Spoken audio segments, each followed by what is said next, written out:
Hello बच्चों, कैसे हैं आप क्लास 11th के बच्चे। अब अब तक हमने जो वीडियोस बनाई उसमें मैंने आपको अकाउंट्स का पहला लेसन पूरा कंप्लीट करवा दिया। आज हम जो वीडियो बनाएंगे वो हम इको क्लास को लेकर बनाएंगे। इकोनॉमिक्स में आपकी दो बुक है, एक है माइक्रो इकोनॉमिक्स और एक है स्टैट्स। हम स्टार्ट करेंगे माइक्रो इकोनॉमिक्स से।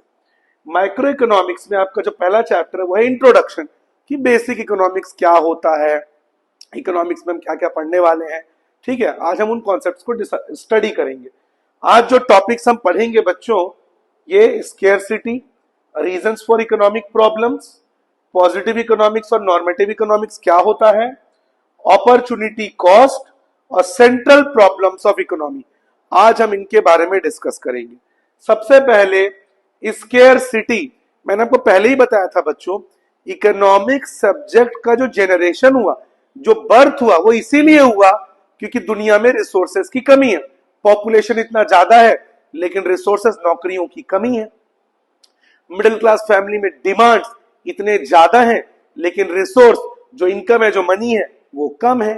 तो दुनिया में जो स्केर्सिटी है, जो रिसोर्सेज की कमी है, ये मदर है ऑफ ऑल इकोनॉमिक प्रॉब्लम्स। जितने भी इकोनॉमिक प्रॉब्लम्स है उनका जड़ है स्केर्सिटी। अगर मान लीजिए बहुत पैसा होता, ठीक है, तो क्या पोवर्टी, गरीबी कोई प्रॉब्लम होती? नहीं होती। अनएम्प्लॉयमेंट, बेरोजगारी, ढेर सारी नौकरियां होती, क्या बेरोजगारी, अनएम्प्लॉयमेंट कोई प्रॉब्लम होती? तो ये जो भी प्रॉब्लम्स है, पोवर्टी, आपका अनएम्प्लॉयमेंट, इन्फ्लेशन, महंगाई, ये सब होता ही नहीं अगर बहुत रिसोर्सेज होते। अगर सबके पास पहनने को कपड़े होते, ढेर सारा अनाज होता, ढेर सारी नौकरियां होती, तो क्या महंगाई, इन्फ्लेशन होता? नहीं होता। क्यों? ये सारी प्रॉब्लम्स है, नौकरियों की कमी है, मनी, पैसे की कमी है, ठीक है ना, रिसोर्सेस की हमारे पास कमी है, और इसी कमी की वजह से सारे इकोनॉमिक प्रॉब्लम जनरेट होते हैं। तो स्केर्सिटी यानी रिसोर्सेस की कमी सारे प्रॉब्लम्स की जड़ है। अब पहला प्रॉब्लम स्केर्सिटी, जो मैंने आपको समझा दिया। दूसरा, अनलिमिटेड ह्यूमन वांट्स।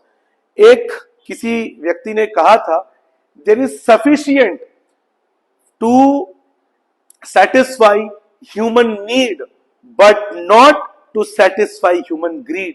मतलब इंसान की जो बेसिक जरूरतें हैं उनको पूरा करने के लिए धरती के पास बहुत है, बहुत सारे रिसोर्सेज है, लेकिन इंसानी लालच को पूरा करने के लिए हमारे पास रिसोर्सेज नहीं है। इसका मतलब क्या है? इंसानों का जो वांट है वो अनलिमिटेड है।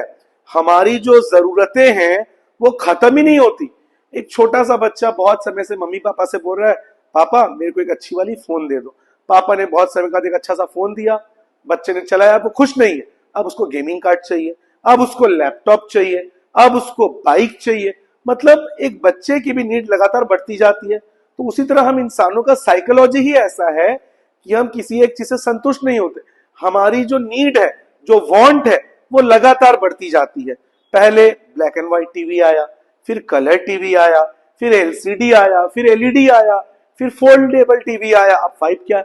मतलब लगातार हम अपने एंटरटेनमेंट के क्वेश्चन को बढ़ाते चले जा रहे हैं। We are not satisfied with what we have. उसी तरह गाड़ियों में पहले गाड़ी चाहिए थी, फिर स्पोर्ट्स कार चाहिए, फिर अल्ट्रा स्पोर्ट्स कार चाहिए, अल्ट्रा लग्जरी कार चाहिए। मतलब एक चीज में हम सेटिस्फाई ही नहीं हो रहे, और इसी अप्रोच की वजह से इकोनॉमिक प्रॉब्लम जनरेट हो रही है। एक मिडिल क्लास फैमिली पहले सोचा कि 50,000 इनकम हो जाए मेरा घर चल जाएगा। अब 50 हुआ, काश 60 हो जाए, काश 80 हो जाए, काश 1 लाख हो जाए। जो करोड़ों कमा रहा है वो सोच रहे मैं अरबों कमा लूं, जो अरबों कमा रहा है वो और अरबों डॉलर कमा लूं। मतलब इंसान का जो अप्रोच है वो एक चीज से खुश होता ही नहीं है।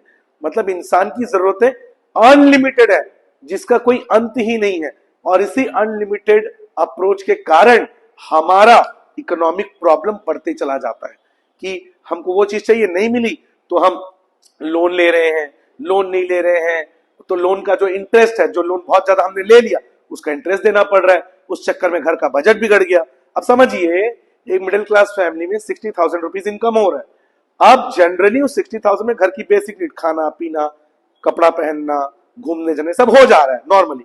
लेकिन अब घर के लोगों ने जिद की कि नहीं, अब हम लोग लेंगे कार। कार लेते कुछ समय बाद, लेकिन अभी लेनी है। बैंक से लोन ले लिए 10-12 लाख का।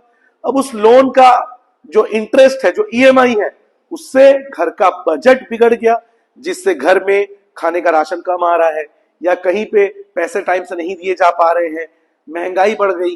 क्यों? क्योंकि आपने लोन ले लिया, आप लोन को चुका नहीं पा रहे हैं, तो आप लोन पे लोन लिए जा रहे हैं, आप राशन वाले से उधार में सामान ले रहे हैं, आप उसका पैसा टाइम से नहीं दे पा रहे, तो वो चीजों का रेट बढ़ा दिया। मतलब एक अनलिमिटेड अप्रोच के कारण आपके ऊपर इतने सारे प्रॉब्लम्स आ गए। कल को आप ईएमआई भी नहीं पटा पाए, आपकी कार भी जब्त हो गई। तो इंसान का जो अप्रोच है वो है अनलिमिटेड, इंसान का लालच बढ़ते जा रहा है, और यही सारे इकोनॉमिक प्रॉब्लम्स की जड़ है। अगला, ऑल्टरनेटिव यूज। अब ये ऑल्टरनेटिव यूज क्या है? जैसे जमीन, जो जमीन है उसमें फैक्ट्री भी डल सकती है, पार्क भी बन सकता है, स्विमिंग पूल भी बन सकता है, घर बन सकता है, अनाथ आश्रम बन सकता, कितनी चीजें उस एक लैंड में हो सकती। और जब इतनी सारी ऑल्टरनेटिव यूजेस हो तब आता है प्रॉब्लम ऑफ चॉइस, तब हमें चुनना पड़ता है।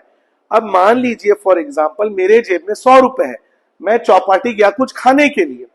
अब उस 100 रुपए से मैं जूस भी पी सकता हूं, शेक भी पी सकता हूं, एग रोल भी खा सकता हूं, चिकन रोल भी खा सकता हूं, मोमोज भी खा सकता हूं, इतनी सारी चीजें खा सकता हूं। लेकिन क्या मैं सारी चीजें खा सकता हूं? नहीं, क्योंकि मेरे पास सिर्फ 100 रुपए है। तब मुझे चूज करना पड़ेगा, मुझे चुनना पड़ेगा, या तो मैं मोमोज खाऊं या शेक पी लूं, या तो मैं शेक पी लूं या चॉकलेट खा लूं। मतलब आपको चुनना पड़ेगा। तो जब बहुत सारी यूजेस होती हैं, आपको चुनना पड़ता है। मान लीजिए घर है, उस घर में पैसे की कोई कमी नहीं है, भरपूर रिसोर्स है, तो उसके लिए इकोनॉमिक प्रॉब्लम होगा ही नहीं। उसके पास करोड़ों रुपए हैं, वो एक्सटेंसिव शॉपिंग भी करेगा, मॉल्स में भी जाएगा, 5 स्टार होटल में डिनर भी करेगा, लंच भी करेगा, 5 स्टार होटलों में रुकेगा, घर में आलीशान चीजें खरीदेगा, सब कुछ करेगा, एवरीथिंग। व्हाई? बिकॉज उसके पास रिसोर्स यानी मनी की बिल्कुल भी कमी नहीं है। यानी अगर आपके पास भरपूर रिसोर्सेस है तो इकोनॉमिक प्रॉब्लम होगा ही नहीं। लेकिन उसी घर में मान लीजिए इनकम सिर्फ 20,000 रुपए है, तब उस घर को चूज करना पड़ेगा, क्या मैं गीजर लूं या मैं अपने बच्चों के लिए महंगी किताबें लूं, बच्चों के लिए किताबें लूं या दादी जी का इलाज करवाने के लिए दवाई लूं। तब यहां पे वो जो पैसा है, वो जो 20,000 रुपए, उसमें उसको चूज करना पड़ेगा कि मैं क्या करूं।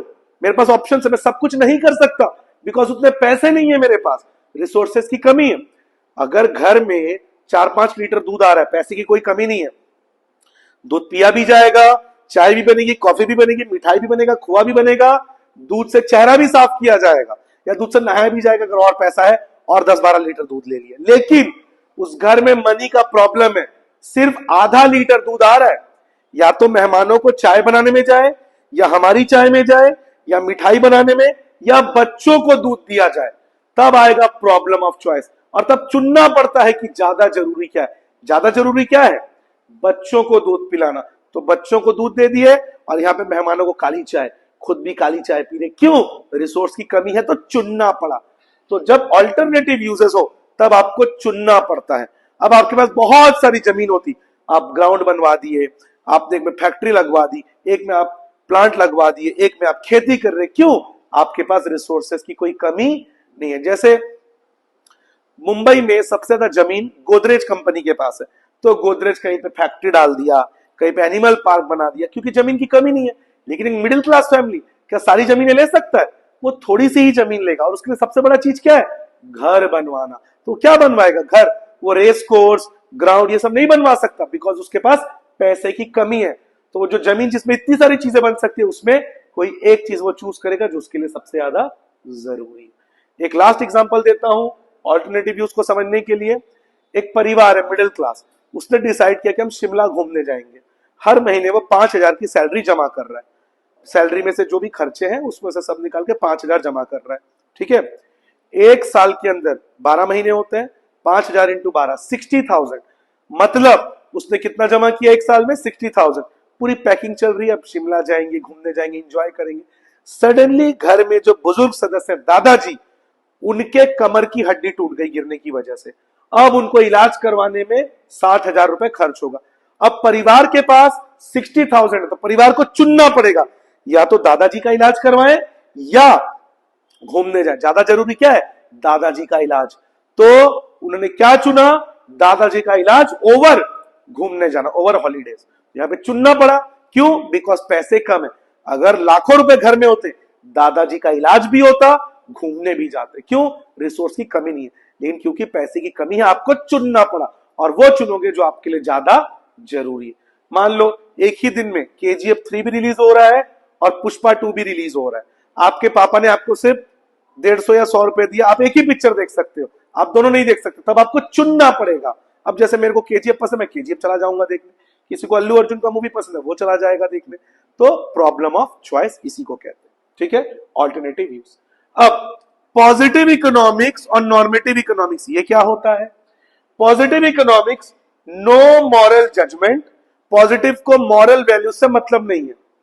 अगर मॉरल वैल्यू से मतलब होता, दारू पे बैन लगा दो, क्योंकि दारू पीने से, शराब बेचने से समाज में क्राइम्स बढ़ते हैं। 70 to 60% क्राइम्स शराब के नशे में होते हैं। शराब पी के घर टूटता है, पति पत्नी में झगड़े होते हैं, क्राइम्स बढ़ते हैं, बैन लगा दो। नहीं, शराब बेचने से सरकार को अल्कोहल से सबसे ज्यादा टैक्स मिलता है। कैसे बैन लगा दें? बैन लगाते सरकार को टैक्स नहीं मिलेगा और सरकार की आमदनी, इनकम नहीं होगा, तो सरकार ब्रिज, अस्पताल, स्कूल कैसे बनाएगी? जो सरकारी स्कूल है, सरकारी ब्रिज है। तो यहां पे पॉजिटिव इकोनॉमिक्स बोलेगा नो मॉरल जजमेंट। हमें मतलब नहीं है कि लोगों का घर टूट रहा है, समाज में क्या रहा, क्या हम लोगों से जबरदस्ती कर रहे हैं शराब पीने के लिए? नहीं, हम बेच रहे हैं, जिसको पीना है वो आएगा, जिसको नहीं पीना है नहीं आएगा, बिकेगा, हमको टैक्स मिलेगा, उस टैक्स से हम देश के लिए चीजें बनाएंगे। तो वो क्या है? Positive economics. उसको मतलब ही नहीं है जजमेंट से। अभी IPL चल रहा है, सरकार अगर पॉजिटिव इकोनॉमिक्स को फॉलो नहीं करती, बैन लगा देती, बैन ड्रीम 11, बैन माई सर्कल 11, ये बच्चों को क्या सिखा रहे हैं? जुआ खेलना सिखा रहे कि टीम बनाइए, उसे पैसे लगाइए, टीम जीत गई, आप पैसे कमाइए। आज बच्चा 10 रुपए लगा रहा है, कल 100 लगाएगा, फिर 1000 लगाएगा। इसी तरह से जुए की आदत बढ़ती है। लेकिन इंडियन गवर्नमेंट उस पर बैन नहीं लगा रही है। सिंपल सा कहना है उसका कि भाई हम थोड़ी बच्चों को जबरदस्ती कर रहे हैं कि जुआ खेलो, हमें कंपनी बना रही है, कंपनी बेच रही है, उससे टैक्स के रूप में हमें भी पैसा आएगा। अगर एक आदमी ड्रीम 11 में 100 रुपए जीतता है, सरकार को टैक्स के रूप में लगभग 35 to 40 रुपीज मिलता है। तो करोड़ों रुपए ड्रीम 11 में लगते, तो सोचो सरकार को कितनी आमदनी होगी। सरकार बैन नहीं लगा रहा है, क्योंकि कौन सा इकोनॉमिक्स फॉलो हो रहा है? Positive economics. क्यों? क्योंकि सरकार का कहना है इकोनॉमिस्ट को मॉरल वैल्यू नहीं देना, इकोनॉमिस्ट का काम है पैसे देना। पैसे कहां से जनरेट हो ये सोचना। तो पैसे जहां से जनरेट हो रहे हैं आप उसको चलाइए। We are economist, we are not society moral holders. हम समाज को ज्ञान देने नहीं आए, हम समाज से पैसे कैसे बने ये देखने आए। तो वो कौन से इकोनॉमिक्स है? पॉजिटिव। अगर पॉजिटिव इकोनॉमिक्स गवर्नमेंट फॉलो ना करे तो ड्रीम 11, अल्कोहल, बहुत सारी चीजें बैन हो जाएंगी जो सरकार, जो समाज के लिए हानिकारक है। तो पॉजिटिव इकोनॉमिक्स को मॉरल वैल्यू से मतलब नहीं है, उसको सिर्फ मनी से मतलब है। लेकिन नॉर्मेटिव इकोनॉमिक्स ये मॉरल जजमेंट देगा, ये मॉरल वैल्यूज को देखेगा। शराब से कितना ही टैक्स आ जाए, समाज के लिए हानिकारक है, बैन लगा दो। ड्रीम 11, ओ माई सर्कल, ये सबसे जुआ बढ़ रहा है, सट्टा बढ़ रहा है, बैन लगा दो। मतलब इसको नॉर्मेटिव इकोनॉमिक्स के लोगों का मानना है, जो इसको पढ़ाते हैं, कि इकोनॉमिक्स समाज का ही पार्ट है, सोसाइटी का ही पार्ट है। तो अब कैसे वो चीजें कर सकते हो जो समाज के लिए हानिकारक है? शराब को बैन लगा दो, सिगरेट पे बैन लगा दो, बेटिंग एप्स पे बैन लगा दो। तो उसको क्या बोलेंगे? नॉर्मेटिव इकोनॉमिक्स, जो मॉरल वैल्यू देता है, जिसका ये मानना है कि हम वहीं से इकोनॉमिक्स से मनी जनरेट करेंगे जो समाज के लिए गुड है, जो समाज के लिए गलत है उस पर हम बैन लगा देंगे। ठीक है, एग्जाम्पल जैसे positive, India is an over populated country, ठीक है। अब उसमें हम कोई स्टेप नहीं लेंगे। नॉर्मेटिव इकोनॉमिक्स बोलेगा India is an over populated country, take steps to control it. Positive वाले तो वो सोचेंगे कि पॉपुलेशन अच्छी बात है, बढ़ेगा, ज्यादा लोग सामान यूज करेंगे, ज्यादा पैसा जनरेट होगा, टैक्स के रूप में ज्यादा पैसा मिलेगा। लेकिन नॉर्मेटिव बोलेगा पॉपुलेशन से समाज को प्रॉब्लम होती है, महंगाई बढ़ती है, बेरोजगारी बढ़ती है, तो उसको कम करना चाहिए। ठीक है, तो वो किस में आ जाएगा? नॉर्मेटिव इकोनॉमिक्स, जो मॉरल वैल्यूज देता है, जो गलत चीजों को होने से रोकता है। ठीक है, इसको कहते हैं नॉर्मेटिव इकोनॉमिक्स। तो सिंपल वर्ड्स में पॉजिटिव मॉरल वैल्यू नहीं देता, उसको सिर्फ पैसे से मतलब है। लेकिन नॉर्मेटिव को पैसे के साथ साथ समाज से भी मतलब है। ये सजेशन नहीं देता, ये सजेशन देता है। तो ये पॉजिटिव और ये नॉर्मेटिव इकोनॉमिक्स। अपॉर्चुनिटी कॉस्ट, ये क्या होता है?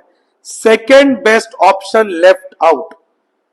अब मान लीजिए आपके जेब में 10,000 है, आप उससे मोबाइल भी ले सकते थे, आप उस 10,000 से साइकिल भी ले सकते थे। आपने 10,000 की बढ़िया सी साइकिल ले ली, क्या छोड़ दिया? मोबाइल। मोबाइल क्या बन गया? Opportunity cost. आपके पास 2 एकड़ की जमीन है, आप उसमें चावल भी उगा सकते, आप उसमें गेहूं भी उगा सकते। गेहूं से ज्यादा प्रॉफिट मिला, आपने गेहूं उगा दिया, आपने बोला चावल नहीं उगाऊंगा, तो चावल को आपने छोड़ दिया। चावल क्या कहलाएगा? Opportunity cost. अगर मान लीजिए फॉर एग्जाम्पल आपको 12,000 की नौकरी मिली और एक बार आपको 15,000 की नौकरी मिली, आप किसको सिलेक्ट करोगे? 15,000। तो 15,000 आपने सिलेक्ट कर दिया, छोड़ा किसको? 12 को। क्या कहलाएगा वो? Opportunity cost. आपको 3 ऑप्शंस मिल रहे हैं, 20,000 की सैलरी, 25,000 की सैलरी, 30,000 की सैलरी। किसको सिलेक्ट करोगे? 30,000 की सैलरी। किसको छोड़ दिए? 20 और 25। इसमें सेकंड बेस्ट ऑप्शन कौन सा था? 25। तो वो क्या कहलाएगा? Opportunity cost. मतलब सेकंड बेस्ट ऑप्शन जिसको आपने सैक्रिफाइस कर दिया बेस्ट ऑप्शन के लिए, उसको कहेंगे अपॉर्चुनिटी कॉस्ट। जैसे एक लड़की की शादी होने वाली है, अब ए और बी इसको सिलेक्ट करना था, उसने ए से डिसाइड किया कि मैं ए से शादी करूंगी, किसको छोड़ दिया? बी को। तो बी क्या बन गया? Opportunity cost. तो जिस ऑप्शन को आप छोड़ देते हैं बेस्ट ऑप्शन के लिए, उसको कहते हैं opportunity cost. Last topic, central problems of economy. What to produce, how to produce, for whom to produce. What to produce में इकोनॉमी को डिसाइड करना पड़ता है कि वो क्या बनाए, कंज्यूमर गुड्स बनाए या वॉर गुड्स बनाए। अभी रिसेंटली कल या परसों ईरान और इजराइल की लड़ाई शुरू हो गई है, वॉर शुरू हो गया। ईरान ने ड्रोन अटैक्स किया है इजराइल पे। अगर मान लीजिए इजराइल सिर्फ और सिर्फ जो इतने सारे अपने नेबरिंग कंट्री से घिरा है, जो उसके दुश्मन है, उसके एनिमीज है, उसके फोज है, वो आए दिन इजराइल को थ्रेटन करते हैं। तो इजराइल अगर सिर्फ और सिर्फ डोमेस्टिक गुड्स बनाता कि मैं सिर्फ डोमेस्टिक गुड्स बनाऊंगा, मशीन, मोबाइल, लैपटॉप, यही सब बनाऊंगा, वॉर गुड्स नहीं बनाऊंगा, तो इजराइल पे कोई भी कंट्री अटैक कर देता, इजराइल हार जाता, देश खतरे में आ जाता। और वही इजराइल अगर सिर्फ वॉर गुड्स ही बनाता, डोमेस्टिक गुड्स नहीं बनाता, तो देश में इतनी महंगाई हो जाती कि आम आदमी कुछ खरीद नहीं पाता। तो देश को बैलेंस बनाना पड़ेगा, कंज्यूमर गुड्स भी बनाने पड़ेंगे, लैपटॉप, एसी, मोबाइल, गीजर, खाने पीने का सामान, ये सब भी बनाएंगे, और वॉर गुड्स भी बनाएंगे, ताकि आम आदमी को खाने पीने की चीजों में महंगाई का सामना ना करना पड़े और देश की सिक्योरिटी भी खतरे में ना पड़े। 2020 में हमारी इंडियन गवर्नमेंट ने रफाल फाइटर जेट्स लिया था, 5th generation Rafale fighter jets, जबकि देश में उस समय कोरोना चल रहा था, देश में प्रोडक्शन नहीं हो रहा, देश की हालत खराब थी। लेकिन क्योंकि हमारे नेबरिंग कंट्री पाकिस्तान और चाइना है, जिनके साथ हमारे पॉलिटिकल रिलेशन सही नहीं है, कभी भी वॉर हो सकता है, तो हमें अपनी सिक्योरिटी को स्ट्रॉन्ग करना पड़ेगा, स्ट्रेंथन करना पड़ेगा। इसीलिए हमने रफाल के वॉर गुड्स खरीदे, ताकि देश की सिक्योरिटी खतरे में ना पड़े। लेकिन क्या हमने कंज्यूमर गुड्स नहीं बनाया? हम कंज्यूमर गुड्स भी बना रहे हैं, ताकि महंगाई कंट्रोल में रहे। तो व्हाट टू प्रोड्यूस में कंज्यूमर गुड्स, आम आदमी के लिए भी सामान बनाएंगे, वॉर गुड्स भी बनाएंगे, ताकि देश में महंगाई भी ना बढ़े और खाने पीने की चीजें भी कंट्रोल में रहे। पाकिस्तान ने अपने देश में न्यूक्लियर वेपन इतना बना लिया, इंडिया का डर दिखा के कि इंडिया उसका एक एनिमी है और पाकिस्तान के पास हमसे ज्यादा न्यूक्लियर वेपन है। तो पाकिस्तान अपने जीडीपी का बहुत ज्यादा हिस्सा किसमें यूज कर रहा है? War goods. तो जैसे मैंने आपको बताया, पाकिस्तान में जीडीपी का बहुत सारा हिस्सा वॉर गुड्स में यूज कर रहे हैं। इसलिए पाकिस्तान में 700 रुपए किलो आटा, 1000 रुपए किलो चिकन, क्योंकि वो आम आदमी की जरूरतों पर ध्यान ही नहीं दे रहा, बैलेंस नहीं बना रहा। इससे उसकी आर्मी तो स्ट्रांग हो गई है, लेकिन वहां पे आम आदमी के खाने पीने की चीजें बहुत महंगी है। तो एक बैलेंस बनाना पड़ेगा, कंज्यूमर गुड्स भी बनाएंगे और वॉर गुड्स भी बनाएंगे, गन, मिसाइल, ये भी बनेगा, और कंज्यूमर गुड्स, एसी, लैपटॉप, आटा, चावल, तेल, ये सब भी बनेगा। ठीक है। हाउ टू प्रोड्यूस, कैसे बनाए? भारत जैसे देशों में 2 टेक्नोलॉजी होती है बच्चों, 2 टेक्निक होती है, 2 टेक्निक्स ऑफ प्रोडक्शन। एक कैपिटल इंटेंसिव, जिसमें सारा काम आप मशीनों से करवाएंगे, और लेबर इंटेंसिव, जिसमें आप मशीनों के बजाय इंसानों को काम देंगे और उनसे काम कराएंगे। भारत जैसे देशों में, भारत जैसे डेवलपिंग कंट्रीज में, जहां अनएम्प्लॉयमेंट, बेरोजगारी बहुत बड़ी प्रॉब्लम है, वहां पे फैक्ट्रियों में मशीनों के बजाय इंसानों से काम करवाएं। अगर मैं गांव में एक फैक्ट्री डाल रहा हूं, अपने सब मशीनें से ही काम करवा रहा हूं, तो क्या बेरोजगारी का प्रॉब्लम मैं सॉल्व कर पाऊंगा? नहीं। मैंने डिसाइड किया मैं मशीनों को नहीं मंगवाऊंगा फॉरेन से, मैं एक काम करूंगा, मैं गांव के ही लोगों से फैक्ट्री में काम करवाऊंगा। इससे क्या होगा? अनएम्प्लॉयमेंट का प्रॉब्लम सॉल्व हो जाएगा। तो डेवलपिंग कंट्रीज को कौन सा टेक्निक इस्तेमाल करना चाहिए? लेबर इंटेंसिव, ताकि मशीनों के बजाय वो इंसानों को काम दे और इससे जो अनएम्प्लॉयमेंट की प्रॉब्लम है वो सॉल्व हो सके। और अमेरिका, जर्मनी जैसे डेवलप्ड कंट्रीज में वहां कौन सी टेक्निक होनी चाहिए? कैपिटल इंटेंसिव, मशीनों से काम, बिकॉज वहां पे डेवलपमेंट बहुत ज्यादा है, अनएम्प्लॉयमेंट उनके लिए उतना बड़ा प्रॉब्लम नहीं है, वहां पे ढूंढने से भी आपको वर्कर नहीं मिलते जनरली, तो वहां पे आप काम किससे करवाएंगे? मशीनों से। तो developed country should follow capital intensive technology और technique, and in developing countries labour intensive technique should be followed so that unemployment is solve. जैसा देश वैसा भेष। whom to produce, business is not charity, business में दान करने नहीं है, दान बाद में करेंगे। The philanthropy will be done afterward, first you need to earn money. तो बिजनेस में सामान किसके लिए बनाएंगे? जिनके पास परचेजिंग पावर हो। समाज में दो तरह के लोग होते हैं, रिच, पुअर, मिडिल क्लास भी आते हैं। तब सामान किसके लिए बनाएंगे? रिच पीपल के लिए, पुअर पीपल के लिए। जैसे लैम्बोर्गिनी और जो लग्जरी कंपनीज है, लैम्बोर्गिनी हो गया, बेलाविटा हो गया, और भी जो लग्जरी इटली की जो फैशन कंपनियां हैं, जहां पे लाखों रुपए के टी शर्ट्स, बैलेंसियागा, लाखों रुपए के बैग्स, ये सब जो आते हैं, करोड़ रुपए के आइटम्स, क्या ये लोग गरीबों के लिए सामान बना रहे हैं? नहीं, ये लोग सामान बना रहे हैं अल्ट्रा रिच पीपल्स के लिए। उसी तरह देश की गवर्नमेंट को भी डिसाइड करना पड़ेगा कि वो जो बजट बना रही है वो किसके लिए बना रही है? रिच पीपल के लिए, पुअर पीपल के लिए। तो इसमें भी एक बैलेंस बनाना पड़ेगा कि अगर आप पुअर पीपल के लिए भी सामान बनाए तो रिच पीपल के लिए बनाए, मिडिल क्लास लोगों के लिए भी बनाए। तो इकोनॉमी को डिसाइड करना पड़ेगा सामान किसके लिए बनाए। जैसे यहाँ पे जो सरकारी राशन दुकान है, जिसको हम आम बोलचाल में सोसाइटी वाला शॉप कहते हैं, वो किसके लिए है? उन गरीब लोगों के लिए जो महंगा खाना नहीं खा सकते, महंगा चावल नहीं खरीद सकते, महंगा तेल नहीं खरीद सकते। लेकिन वही जो शॉपिंग मॉल्स है, वहां पे सामान किसके लिए प्रोड्यूस हो रहा है? रिच पीपल के लिए, मिडिल क्लास लोगों के लिए, जो महंगी चीजें खरीद सकते हैं, पीवीआर में जाके मूवी देख सकते हैं। तो फॉर होम टू प्रोड्यूस में सामान उनके लिए बनाया जाएगा जिनके पास परचेजिंग पावर है। लेकिन ये करेगी प्राइवेट कंपनी। गवर्नमेंट को ये देखना पड़ेगा जो पुअर पीपल है उनके लिए गवर्नमेंट को प्रोडक्शन करना पड़ेगा। जैसे नवोदय विद्यालय, ताकि गरीब बच्चे वहां पे अच्छा एजुकेशन ले सके, सरकारी अस्पताल जहां गरीब लोग इलाज कर सके, उनके लिए दवाई प्रोड्यूस की जाए। तो गवर्नमेंट को पुअर पीपल के लिए प्रोडक्शन करना है, प्राइवेट कंपनी तो प्रोडक्शन करती है प्रॉफिट के लिए, जिनके पास खरीदने की हैसियत हो, जिनके पास खरीदने को पैसा हो। ठीक है, तो ये है फॉर होम टू प्रोड्यूस। आज की वीडियो में इतना ही। अगली वीडियो में हम पीपीसी और बाकी की चीजें पढ़ेंगे। आई होप आपको बहुत अच्छे से समझ में आया हो। हमारे वीडियो को लाइक करें, शेयर करें, हमारे चैनल को सब्सक्राइब करें। मिलते हैं आपसे अगली वीडियो।